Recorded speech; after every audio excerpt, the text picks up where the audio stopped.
Julie Jourdan est avec nous à présent par téléphone, gérante action américaine chez Mansartis. Bonjour Julie. Bonjour. Il y a deux éléments majeurs on va dire pour les marchés américains cette semaine, le discours de Donald Trump ce soir et puis l'introduction en bourse de Snap, la maison mère de Snapchat. Ce sera a priori jeudi sur le marché du New York Stock Exchange. Un mot de Trump ce soir. Est-ce que vous en attendez quelque chose de précis? Est-ce que les marchés en attendent quelque chose de précis? Ou est-ce que sinon y a-t-il un véritable risque de déception à ce stade du mandat et de la législature de Donald Trump? Alors écoutez, effectivement, ce soir c'est un point, un tournant, on va dire, puisqu'il commence à ressortir que les critiques se font de plus en plus fermes sur l'absence de mesures concrètes qui auraient été prises pour le moment ou annoncées par Donald Trump, notamment sur la partie fiscale. Alors c'est vrai que hier il a déjà donné un certain nombre d'éléments sur ses priorités, notamment sur la partie budgétaire, en indiquant qu'il voulait faire un budget et et préciser un budget qui serait un budget de sécurité nationale et de sécurité publique. Donc on sait que ces priorités sont également, outre la fiscalité, tout ce qui concerne les dépenses de santé et l'Obamacare. Il est fort à parier, compte tenu de ce qu'il a pu dire hier, notamment dans la presse, à savoir que la priorité de réforme de l'Obamacare allait être une réalité et allait se traduire par une évaluation plus fine des coûts, et que c'est cette évaluation plus fine des coûts qui allait permettre de transcrire ça en termes de réduction d'impôts par la suite. Il est fort à parier que ce soir, on n'ait pas de détails dans le discours de ce soir sur les mesures fiscales. Donc on peut avoir effectivement une déception de ce point de vue-là. Oui, parce que le marché jusqu'à présent a toujours fait confiance ou a toujours acheté la parole de Donald Trump. Est-ce qu'on arrive à un moment où oui, ce sera plus compliqué de continuer d'acheter la parole présidentielle? Est-ce qu'il y a même l'idée que cette parole de Donald Trump pourrait perdre en crédibilité? Alors il y a d'autres personnes qui s'expriment dans son administration, au Congrès côté républicain, mais sa parole à lui, est-ce qu'elle a encore beaucoup de valeur? Alors, je pense que ça va un petit peu... D'abord, il y a effectivement, comme vous dites, il y a beaucoup d'attentes, il y a peu d'actes pour le moment. La réalité, c'est tant qu'il y a de l'espoir et que cet espoir n'est pas déçu par des actes ou des décisions clairement énoncées, l'espoir se maintient. Donc je pense qu'effectivement, et compte tenu des promesses qui sont assénées et répétées, je pense que la parole, l'orientation ne va pas être, remise en cause. Ouais. Néanmoins, effectivement, il peut y avoir des déceptions et on a un marché qui ne cesse de toucher des nouveaux records, donc cela peut donner effectivement un peu de pression sur le marché. Mais on sait qu'il va mettre en place une réforme fiscale, on sait qu'elle sera avantageuse pour les entreprises comme les particuliers. Après, on n'en connaît pas le détail, mais lui peut maintenir le suspense encore un petit peu plus longtemps en effectivement s'appuyant sur le plan de dépenses qu'il doit finaliser, et notamment sur le volet de la santé et sur l'Obamacare. Et je pense que c'est tout là l'enjeu et le pivot un petit peu du discours de ce soir, qui va être à surveiller, c'est est-ce que finalement il donne quelques détails sur l'Obamacare? Si c'est le cas, on se rapproche de décisions et d'annonces sur le plan fiscal. C'est ça qui est important. Le point clé, donc effectivement, Obamacare, l'abrogation et puis le remplacement effectivement d'Obamacare, qui est beaucoup plus compliqué que ce qu'il imaginait. Enfin, c'est ce qu'il c'est ce qu'il l'explique lui-même. C'est d'ailleurs assez troublant de le voir. Alors aussi naïf, j'en sais rien sur cette question de la complexité du système de santé américain. Oui, je crois que tous ceux qui ont bossé sur le système de santé américain savent qu'il est très très complexe. Visiblement, il est en train de le découvrir. En tout cas, c'est ce qu'il nous dit.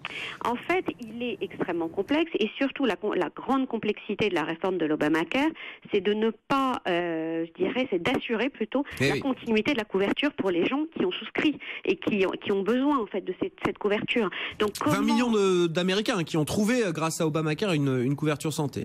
Tout à fait. Après, effectivement, il faut bien se rendre compte que le système tel qu'il est aujourd'hui, pour tous ceux qui sont couverts ou ceux qui ont été couverts également, qui étaient couverts par l'ancien système, il n'est pas extrêmement favorable. C'est-à-dire qu'on a effectivement des tickets modérateurs qui sont très importants, on a un coût mensuel qui est très important.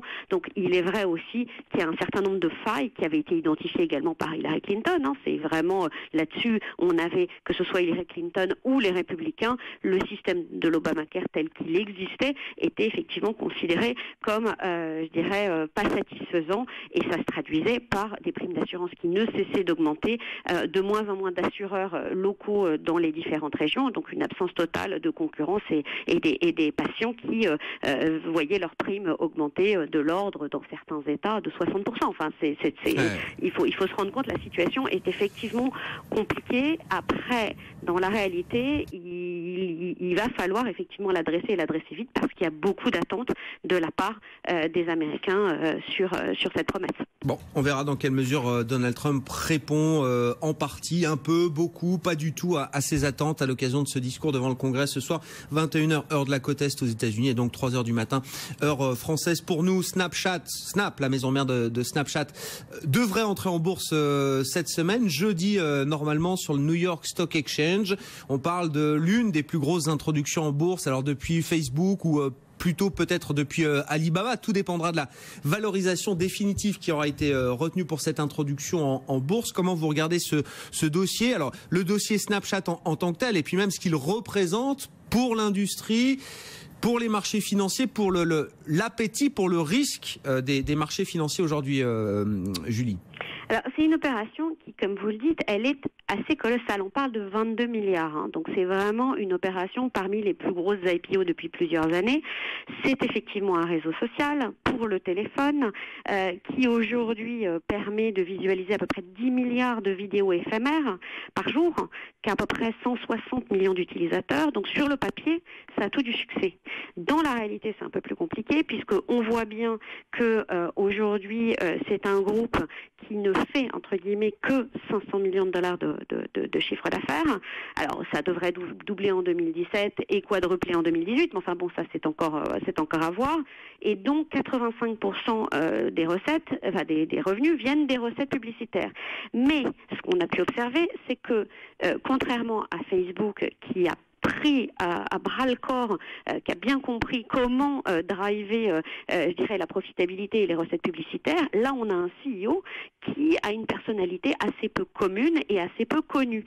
Donc on a un CEO qui a toujours été plutôt très prudent par rapport au caractère intrusif des publicitaires, qui s'est beaucoup impliqué dans ce qui pouvait ou ce qui n'avait pas le droit d'être effectivement en tant que publicité sur Snapchat, qui ne voulait pas faire du profilage de la population de Snapchat, donc qui avait mis pas mal de freins à l'évolution des recettes publicitaires.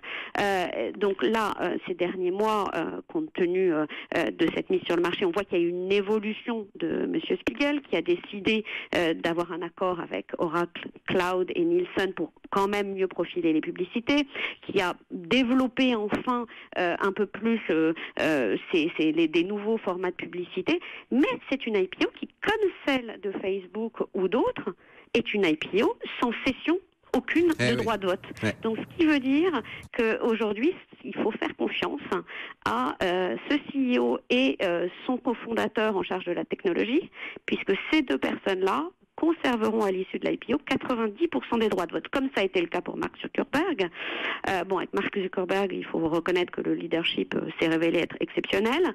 Là, effectivement, il va falloir qu'il nous prouve qu'il a cette volonté d'être en accord avec les intérêts des actionnaires.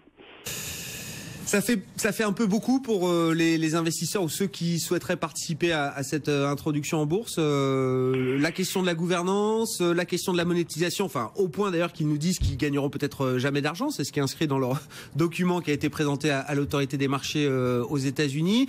La concurrence aussi, parce que on l'a pas forcément dit, mais Facebook la semaine dernière, je crois, ils ont annoncé des modalités, enfin des fonctionnalités, qui sont très très similaires à celles de Snapchat et qui vont aller enrichir le Messenger de Facebook. Donc on se demande même où vont être les barrières à l'entrée pour un Snapchat demain. Alors tout à fait, il y a une compétition, elle existe, elle est forte chez Facebook, mais elle viendra également d'ailleurs avec des acteurs qui ont des moyens, que ce soit Google ou Facebook, on a des moyens colossaux. Donc ça c'est effectivement une réalité. Donc il va falloir voir. En même temps, il faut reconnaître que ce qu'ils proposent aujourd'hui, c'est quelque chose qui fonctionne, qui touche des utilisateurs grosso modo entre 18 et 24 ans, et que cette population, aujourd'hui, ils ont un succès qui est bien réel. Après, la grande question est comment effectivement monétiser ça de manière intelligente pour que ça ne prenne pas la direction d'un Twitter, mais que ça prenne la direction d'un Facebook, avec un CEO qui s'est montré quand même plus ouvert effectivement à cette évolution du business model vers plus de recettes publicitaires, plus de profilage qu'il n'a pu le faire dans le passé, mais effectivement un caractère plutôt, je dirais, qui s'est montré plus lointain, en tout cas, d'augmenter la profitabilité à tout prix que certains de ses concurrents. Donc je pense que ça va être à surveiller de très près, parce que ça fait longtemps qu'on n'a pas eu de très grosses IPO dans la tech. C'est ça, mais c'est un enjeu de marché, c'est un enjeu de place. Ça va au-delà du seul enjeu de l'introduction en bourse de Snapchat. Hein. Après, on se souvient tous de l'introduction en bourse de Facebook qui ne s'est pas bien passée et pourtant on sait où le groupe est aujourd'hui. Donc il ne faut pas non plus en déduire beaucoup de choses. Les groupes souvent à l'issue des IPO et de leur évolution boursière continuent leur chemin et finalement le business model qui les a soutenus en premier évolue de manière assez forte. Ce sera à suivre. Alors normalement jeudi on suivra ça ensemble au New York Stock Exchange. Un mot encore pour finir peut-être du secteur de la distribution parce qu'on a Target, donc un des grandes enseignes de la distribution aux États-Unis qui a publié ses résultats. On va pas rentrer dans le détail, c'est moins 15%, moins 13% pour le titre Target aujourd'hui qui vient enfoncer le clou. Il y a un gros malaise dans ce secteur de la distribution aux États-Unis aujourd'hui, Julie. Oui, et particulièrement en fait sur tous ces groupes comme Walmart, mais que Walmart qui l'avait bien compris et qui a mis en place une nouvelle stratégie beaucoup plus digitale, beaucoup plus adaptée à l'évolution des comportements des consommateurs. Ce que nous dit Target, c'est il y a des changements de comportement des consommateurs. Les consommateurs veulent des formats qui sont plus petits, veulent pouvoir acheter sur Internet. On a investi là-dedans. C'est visiblement pas suffisant. On va devoir réinvestir, ouvrir des plus petits formats de magasins, continuer de se développer sur l'Internet, à être extrêmement vigilant sur l'évolution et notre proposition de prix. Et tout ça va avoir un coût. Donc, ils réduisent de manière très sensible leurs estimations de profit et de vente sur 2017 et c'est pour ça qu'aujourd'hui on a un repli de l'ordre de 13-15%. On verra comment ça clôture aujourd'hui, mais effectivement les clients ont changé et les modèles traditionnels de distribution, ça a été le cas donc comme je le disais tout à l'heure de Walmart, c'est le cas aujourd'hui de Target, c'est également le cas dans la consommation distribution alimentaire avec des Kroger et autres. Le monde a changé. Ces groupes-là l'ont vu venir, mais ont pas senti toute l'évolution et tous les nécessaires investissements qu'il y avait derrière, et ils sont obligés de courir après. L'ampleur de cette révolution, effectivement, donc qui frappe de plein fouet aujourd'hui ces distributeurs traditionnels. Alors, ils ont tous évidemment une partie online, mais pas suffisante, notamment face à un Amazon, Target qui recule de 13% cet après-midi suite à ces résultats. Merci beaucoup, Julie. Julie Jourdan avec nous par téléphone, gérante action chez Mansartis.